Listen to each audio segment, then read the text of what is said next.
Fans of Authors on the Rise, I'm here with the author of Empty Souls for Hire, Mr. Waggoner. So please, tell me a little bit about your book. Thank you, Gigi, for the opportunity first. My book is about a murder suspense, a professional hitman that does favors for high-profile people when they have an issue.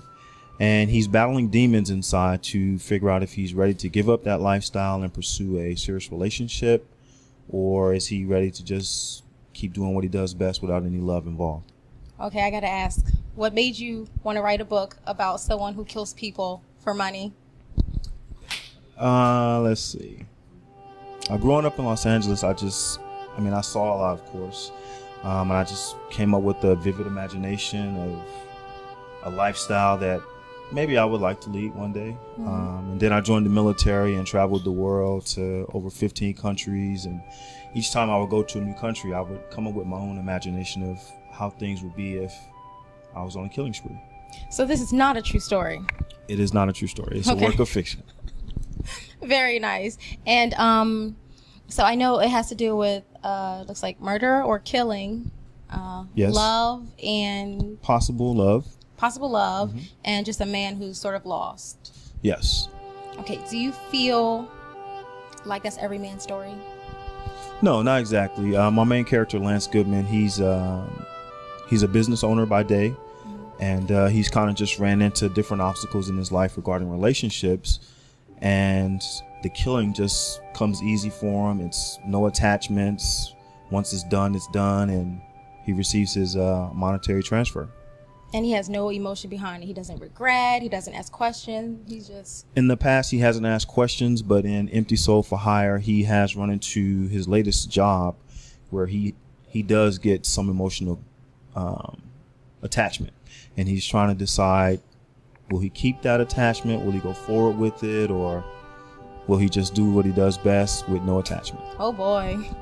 This kind of sounds like a movie to me.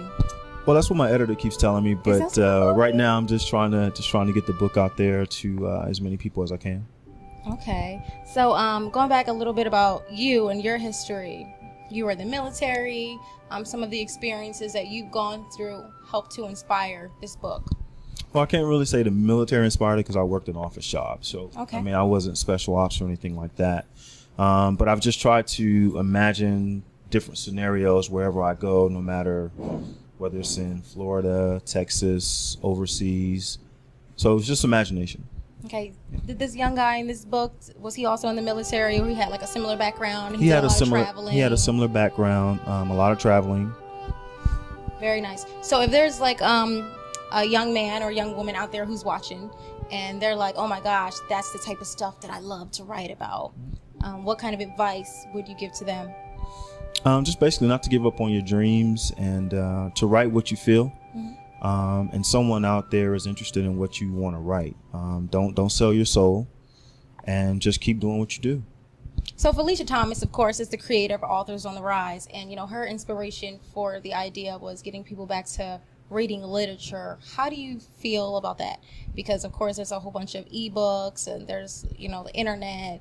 A lot of people don't really read the newspaper and things like that. It's kind of like either watch it on television or, you know, have it on your iPad. What's that mean to you about the importance of reading? Oh, I agree wholeheartedly with Felicia. Reading is fundamental, and we have gotten away from that. We have to get back to instilling in our children what reading is for, how important it is, not the TV, not the computer games or making the weekend stop at the GameStop or the arcade, but reading, whether it's reading for history, whether it's reading for entertainment or something that you like to do as a kid. You can't get anywhere without reading first. So where can people go to find more information about you and your book? I have my own personal website. It's James H. Waggoner, WAGGONER.com. Also, I'm on Facebook. You can put in the title of the book, Empty Soul for Hire, and I'm on Facebook. And so, because I've already kind of mentioned this, it needs to kind of like be a film. Is it going in that direction eventually? Can we like look forward to...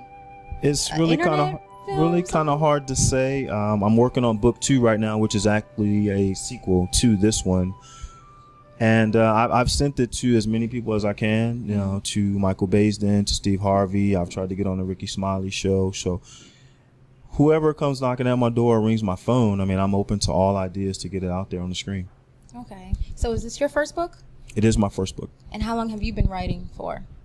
Well, creatively, I've been writing probably all my life, just short stories here and there. But this is my first book, and I actually wrote this book in 42 days, first draft. And how many pages is it?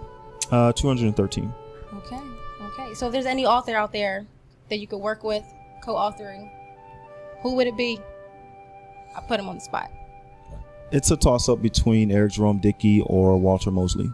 Why? Why those choices? Eric Jerome Dickey, his character is kind of what gave me the idea. If you've read his books, he has a main character, Gideon.